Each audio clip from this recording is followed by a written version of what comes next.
It is your Classic Metal Show right here on the ClassicMetalShow.com. That is some brand new Doro with All for Metal, and that features a bunch of Doro's friends, and the most important voice on that song there, of course, is Doro herself. And I want to welcome back to the Classic Metal Show the great Doro Pesch. How are you, Doro? Hey, very good. Good to hear you guys again. And yeah, and life is good right now. I'm just doing all the festivals and rocking out. Yeah.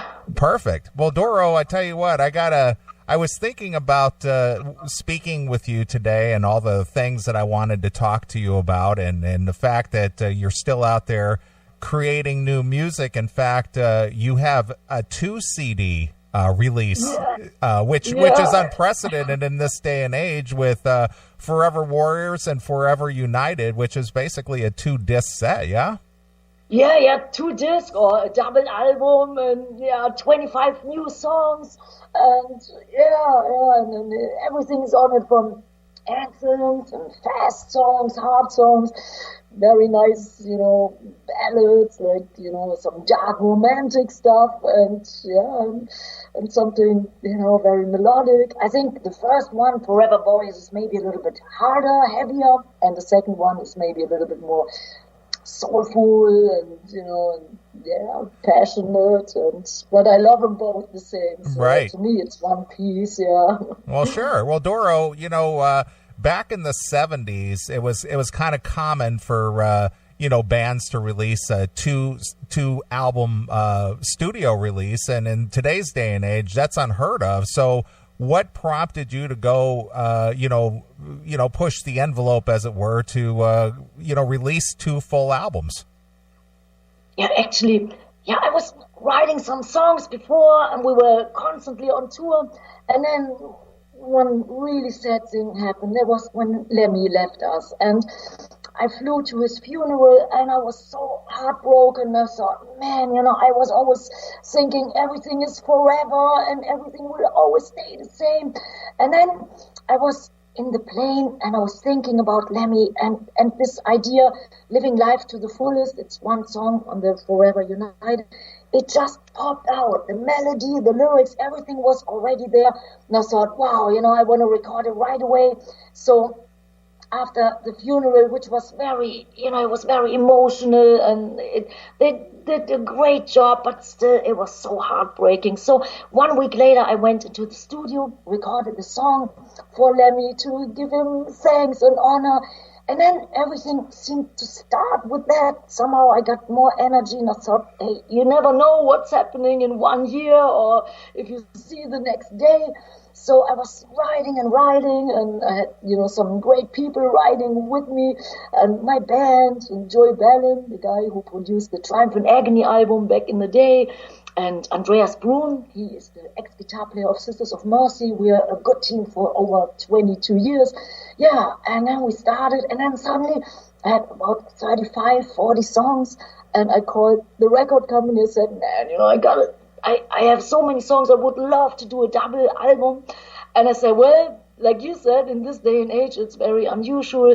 And I said, well, think about it. It's, it's my 35th anniversary coming up. Yeah, and a couple of months ago, they said, okay, Doro, go for it, do it. And then I could pick my 25 favorite songs. And yeah, that's how it came about. But because of, thinking of Lemmy, and that was like the beginning. And the last song is a cover of the Motorhead song Lost in the Ozone. So it all started with Lemmy, and the record finishes with this Motorhead song. And and then in between you find many, many things with many guests. There's some great guests singing and playing on this album, which I was friends for a long time. And Well, Doro, 25 songs are more songs than a lot of bands who've had a career of 5 or 10 years.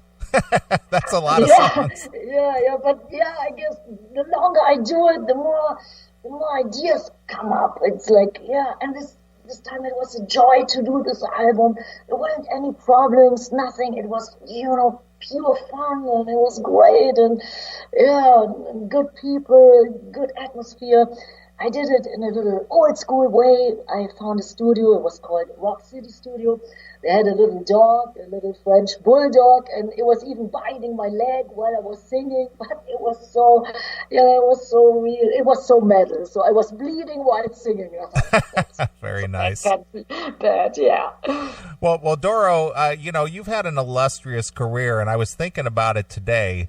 That obviously your launching pad into world recognition was through the band Warlock, and it's very, very rare when an artist can break away from their initial band that made them kind of famous to begin with and actually make a name for themselves. And you're one of the very few exceptions out there. A contemporary of yours, Tom Kiefer of Cinderella, has been out there just beating the bushes and touring relentlessly and playing a lot of shows, and he's actually made his name, Tom Kiefer Band, almost synonymous or even bigger than the name Cinderella. And you've done the same thing for yourself under the Doro banner. You've become bigger than what Warlock ever was. Yeah, actually, it was never my decision to not use the name Warlock anymore, but for many years I couldn't. So now, sometimes, we call, a tour or an album like Doro Pesch of Warlock, so that people remember who it is. But yeah, it was because we couldn't. There was some legal things going on, like typical stuff what bands had to face in the 80s. And I always wanted to do music till the day I die. So we said, okay, let's call it Doro. And I thought, okay, for one record, that's cool. And then we go back to Warlock. But it didn't take 1 or 2 years. It took 20 years. Right. So now I got the rights to the name back, and sometimes I use it. And last year we celebrated the Triumphant Agony album, which was one of my favorite records, and it was like 30 years ago. And I called my guitar player from the Triumphant Agony times, Tommy Bowen, and he's still, he's such a powerhouse. He's great. So we were celebrating this album, playing the whole album in its entirety, and we had so much fun. And then while we were doing it, we went into our hotel room, we're jamming a little bit, and then all these ideas came out, and this one idea, it's actually a duet. It's called If I Can't Have You, No One Will. That's a duet with Johan Heck of Amon Amarth. We came up with it after we played this great show in Norway. Yeah, and then I called Johan. I said, hey, Johan, we have a nice demo. We have a nice idea. Maybe you want to, check it out. Maybe you want to do the lyrics for the verses or sing on it. And and that's this duet. And it came about because of, good old, friends. And Tommy and me, we were always friends, but we couldn't tour and do anything under the name Warlock. And now we are, back together, rocking, writing, and he played, many great solos on this album, and it just feels good, but now I feel it's so good because you have so much more freedom. People just let you do what you want to do. And in the 80s, it was a little bit different. There was so much pressure, and, the industry was different.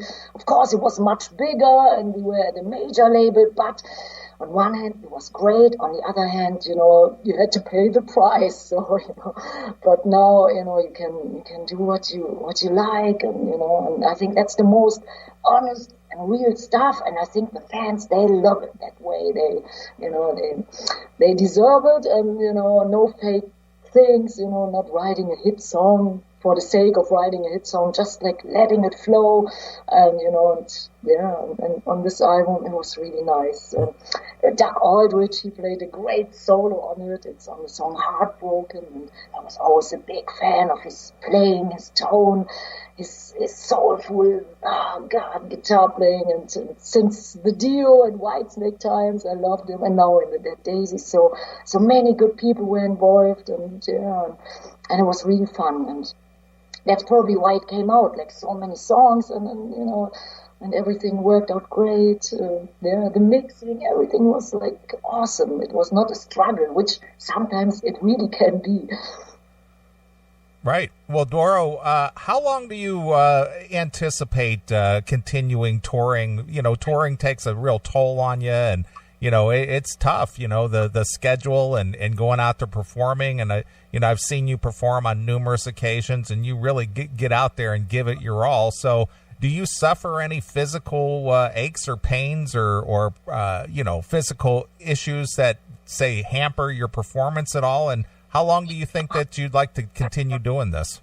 Yeah, man, I would love to do it till the day I die. And, when I see the fans, I don't feel any pain, nothing, You can even, break something or you start bleeding. While on stage, I enjoy it so much, no pain. You have so much adrenaline in your blood, you just, you feel like, you're in heaven. But then after and before, and oh God, that's sometimes a different story. Sometimes in the tour bus, I have to lick my wounds, and it's like, and then everybody thinks, oh God, the next show is in danger, probably we have to cancel. But we never canceled one show. And yeah, my life elixir, it's really true. It's the fans, and it's their love, their support, and then, I can do much better than when I would be by myself, even in a studio. When it's just one guy there, an engineer, it's not the same. But when I see the fans, I can sing 10 times louder and better and, go full out. And I would love to do it as long as they want to see it and hear it. And, do it the Lemmy way, to the very last, minute. Breathe it, live it, and do it, and perform on stage and tour all over the world. Actually, we had a great gig in Siberia. That was my first time in Siberia, Russia, a couple of days ago.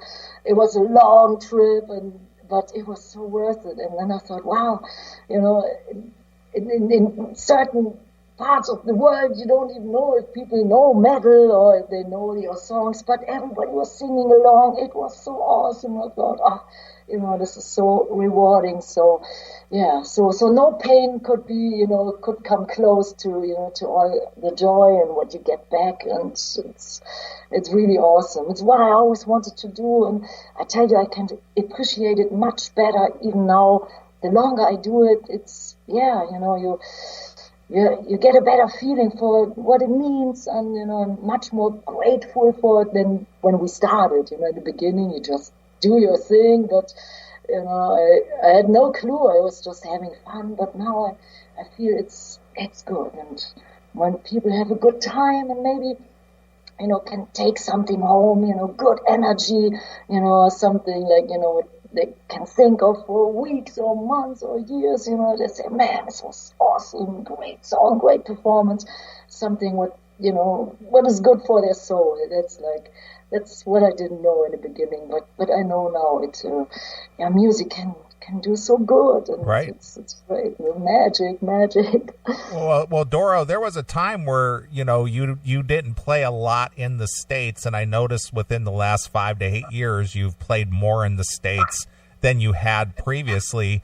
Are you finding there's more demand for a Doro in the States on a live performance level? Because obviously it was kind of a dry spell there for you. So what is your relationship with the fans in the United States?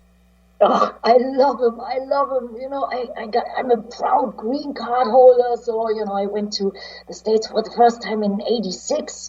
And then I stayed because I fell in love with the States. And I love America. I love the American fans. And I'm so glad that we can tour there again. And it was a little bit tough in the 90s when grunge was so big.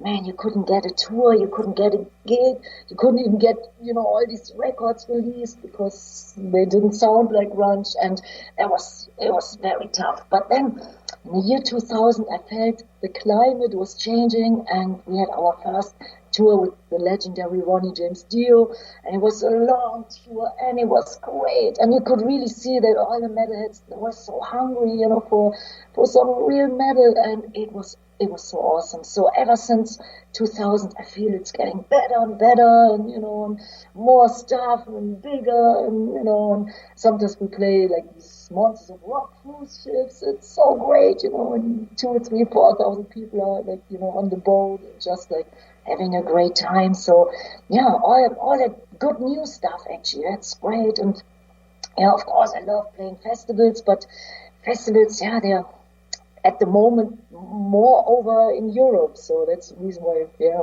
in the summertime we are usually in Europe, and then in autumn, winter time, we always come to the States, and we are just putting a tour together for this album, which this album is coming out, I think, August 17th. So in autumn, you will definitely see us in the States, and I'm so much looking forward, and I love the fans, especially the American fans. I feel so. Yeah. I feel, that's my home. It's that's my real family. I feel the fans are my really true family. But America, it's like something what makes me like be more creative, feel better. I think I can perform better, sing better. That's the reason why usually we do all our records in the States.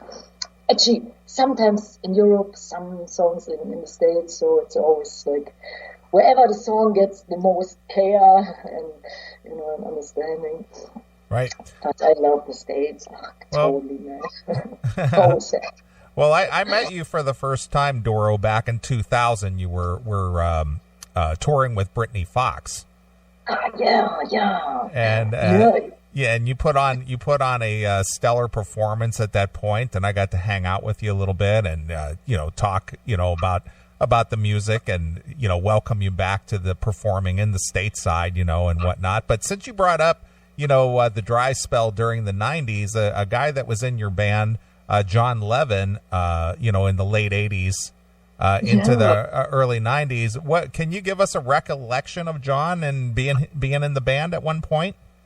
Yes, actually, he was in our band in '89. We did this album Force Majeure.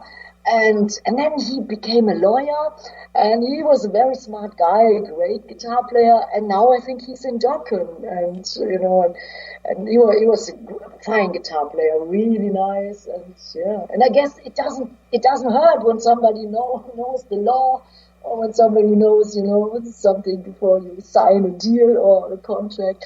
So John was he was super, and many guys of my band, they went to other bands. For example, Tommy Hendrickson, the guy who was with us on the Triumphant Agony album, he's now the guitar player in Alice Cooper and the guitar player in the Hollywood Vampires.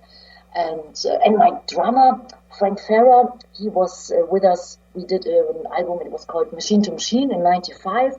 And he's now in Guns N' Roses, and it's great, and I'm happy for everybody that everybody's doing so good. And so would you consider yourself a star breaker, Doro? You had an eye for talent, and they went on to other things because you selected them out of the group and said, I think you have a special talent. I think there were some, they had great personality. They were great players before, but of course it was great doing something together. I think I always learned from them. They learned from our thing, and just like doing something, even when it's a couple of years. But you always take something with you, and and I'm so glad when it was something very positive. And the drummer of Brittany Fox, Johnny D, he's still with us. He's now 25 years in our band, and that's the reason why we did this tour with Brittany Fox, because Johnny played in our band and he played in Brittany Fox, and they tried doing a couple of times a reunion. But Johnny is 25 years with me, and Nick Douglas, our bass player, 28 years. He was in a couple of bands like Deadly Blessing and Cycle Sluts from Hell. But he's a sweet guy. He's such a great guy. And everybody is like, it's really long term. I love that. And Excellent, Doro. Well, Doro, tell us a little bit about this double release here. You're a prolific performer, songwriter. How much input did you have from outside writers? Oh, not much. Usually, I wrote stuff with our band, and Joey Bannon, the guy I wrote All We Are and Für Immer and I Will Ruins with. We wrote 2 songs together, and Andreas Brun, the ex-guitar player of Sisters of Mercy, we wrote a lot of stuff. We wrote the song for Lemmy and all for metal, the song where everybody's singing on. Actually, great people are singing on this song. Jeff Waters of Annihilator, Warrell Dane. It was actually the last time that I've seen him last year in Wacken. And we were great friends ever since we toured the States in 1988 with Sanctuary and Megadeth. And Warrell was a great guy, so I was so glad that he was singing on the song. And you can see him in the video. There's a great video out, so if people are interested, check out on YouTube. It's awesome. And Johan Heck of Amon Amarth, he's singing on it. And Sabaton, very famous band here. I think in the States they have a really good name as well. Yeah, and Chuck Billy of Testament, Ross the Boss of ex-Manowar, and many, many great people. So, yeah, I hope I didn't forget anybody. But, yeah, all my friends and great spirits, great guys. Yeah, and then, Doug Aldrich, he plays these great solos on Heartbroken. And, and like some people you guys might not know, there's one saxophone player on the song Backstage to Heaven. And he's actually a big star in Germany, but he's from a different field. He's not metal, but he's a great guy. He's actually a very funny guy, and he plays all these instruments. He's like kind of a jazz guy. So there's a saxophone solo, like guitar saxophone solo. I think very, very nice. And I wrote some songs with Jack Parney. He was our producer in the 90s, and a great guitar player, and great guy. And one ballad I wrote with David Bryan. He's the piano player and keyboarder of Bon Jovi, and this is really a nice ballad. It's called It Cuts So Deep. And then everything else I did, either by myself or with my band, and so the 25. Every song I think is unique and different, and there are like two cover versions on it. One is the Motorhead classic, Lost in the Ozone, and Don't Break My Heart Again by Whitesnake, because Whitesnake was my first concert I've ever seen. It was in 1980, and my first band was called Snakebite, so we were all big Whitesnake fans, and I tell you, man, it was so awesome, and I thought, wow, I love Whitesnake, I love David Coverdale, and I always wanted to, sing the song Don't Break My Heart Again, and when I found out that we could do a double album, I thought, I want to try it. And that was actually when the little dog was eating my leg. But I just had such a good take, and I thought, oh, no. But it was a puppy, thank God. Otherwise the leg wouldn't be no more. Right. But, I love animals. I love dogs. And, it's so good to have a good soul in the studio. He was eating all the cables as well, but it was okay. I loved him,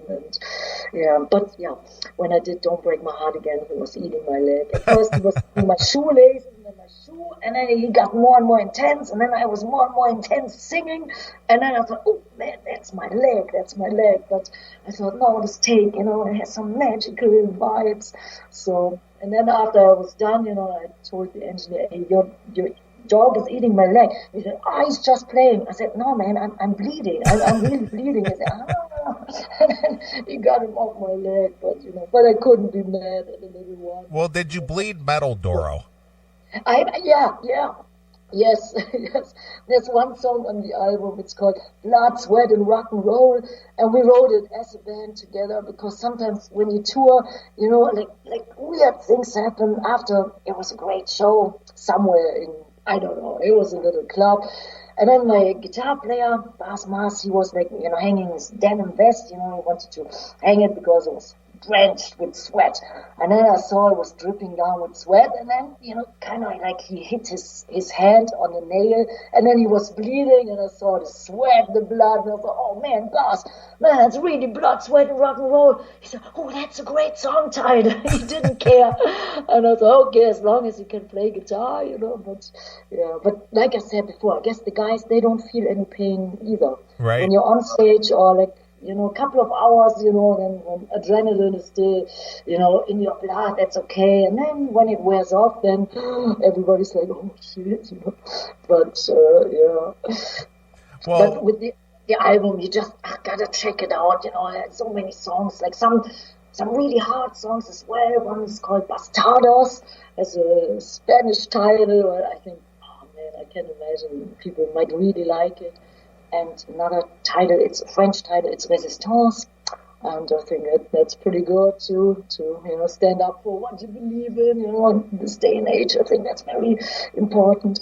And all these other good songs. And it's up to the fans, whoever, it's up to taste and all. But but the whole spectrum is on it, from super hard to lots of anthems and some really soulful ballads and nice melodies. Well, Doro, I notice one name that seems to be oddly missing from the collaboration here, and that would be your friend Udo Dirkschneider. Did you approach him to help you out here a little bit or get involved? Yeah, we did so much stuff together before, so I guess we will see each other soon again. He has a new record out, but we didn't work together on this record, but I'm sure in the future we will do more stuff. But we did already so much stuff, so I thought, maybe the fans, they want to see some new faces, and usually, we toured together or did some festivals, but the last 2 years, we didn't, probably because we were in the studio. But I will see him in a couple of weeks. We play Wacken together. And then I think we have an interview. There's a magazine here in Germany put us on the cover, so I would see him there in 2 weeks. But he's not involved in this record, but in all the other records. On the last DVD that was called Strong and Proud, we were singing Walls to the Wall and all that good stuff, and Princess of the Dawn, and he was a big part of our anniversary show. And now the 35th anniversary is coming up. I can't believe it. And I have some great people. They're coming up on stage. Johan Heck of Amon Amarth is coming up. So we will sing this new duet, If I Can't Have You, No One Will. And probably the song I did with Amon Amarth on the last album. It was called A Dream That Cannot Be. And then my old heroes from the glam rock time, Sweet. Do you guys remember? Oh, yeah, the Sweet. Clocks on the Run. Yeah, exactly. And when I was growing up, when I was 6, 7 years old, oh man, I was a big fan of Sweet, Slade, T-Rex. And I had the great chance to tour together with Sweet, and they invited me for their anniversary. And it was just a couple of weeks ago, and then I said, you guys, can you guys come to Wacken? We celebrate our anniversary, and so they're coming up, and we will probably do Ballroom Blitz. That was my favorite song, and I don't know if the real young metalheads know, their songs, but I think, man, the glam rock times, they had so great artists Sweet, Slade, T-Rex, Susie Quadro, Alice Cooper, who's a great friend of mine. I just saw him a couple of weeks ago too. We sang together School's Out on stage, and he's still, man, what a great performer, great person. It's great to know everybody and to make friends. It's so awesome. Well, you definitely have a lot of friends who've helped you out with this one, and the name of the new Doro, which is coming out on Nuclear Blast Records on August 17th. Something to look forward to this summer is Forever Warriors, Forever United, a 2 CD set. A lot of songs there from Doro. So you actually 6 bonus tracks on it. One is called Metal Is My Alcohol. That's pretty nice too. That's pure fun. And some other really nice things. There's one song. It's actually the movie soundtrack of the third part of. I did a couple of movies and wrote some music for it. It's called Arnold the Dark Flood, so that's on the first album, Forever Warriors. It's as a bonus track. It's called Bring My Hero Back Home Again. That's really nice, and check it out. I love them all. Yeah, they're just like your children, right, Doro? Yeah, totally. Yeah. That's the reason why I have no time. It's always the songs, the studio tour, but I'm the fans, they are my true family, and I'm so happy to belong to the metal, to the metal scene. It's great, it's what I always wanted, and it's going better than ever, and I think metal is in such good shape. I love it. Perfect. All right, Doro. Well, it's always a pleasure to have you here on the Classic Metal Show. As I mentioned before, you can get a double CD set coming out on August 17th via Nuclear Blast Records. You can order it now. It's called Forever Warriors, Forever United. And anything else you want to tell the fans, Doro? Yeah, actually, thank you so much to everybody for all the great support. I love him with all my heart. I always will, always have, and and I hope they like the new album. And actually, all these old school stuff are coming out too, like double vinyl, picture disc, so for collectors and for diehard fans, the whole thing. And it's a beautiful artwork by Jeffrey Gillespie again. He was the guy who was painting the Triumphant Agony album. And ever since, he's doing all our album covers, and I think it looks so nice. It looks kind of like Mad Max, and, with many musicians and, bands and metalheads. It's very cool. So I hope the fans like it, and I hope I will see him very soon on tour. And thank you so much, and thank you so much for having me on your show again. And, well, you're always a welcome guest here, Doro. You know that the door is always open. Oh, that's so sweet. Thank you so much. I appreciate it. And I wish you nothing but the best, and keep on rocking, stay metal, and hope to see you soon. All right, Doro. Well, we're going to close out this interview since we all lost an icon, and I think we all miss him. I'm going to close this interview with the Motorhead cover, Lost to the Ozone.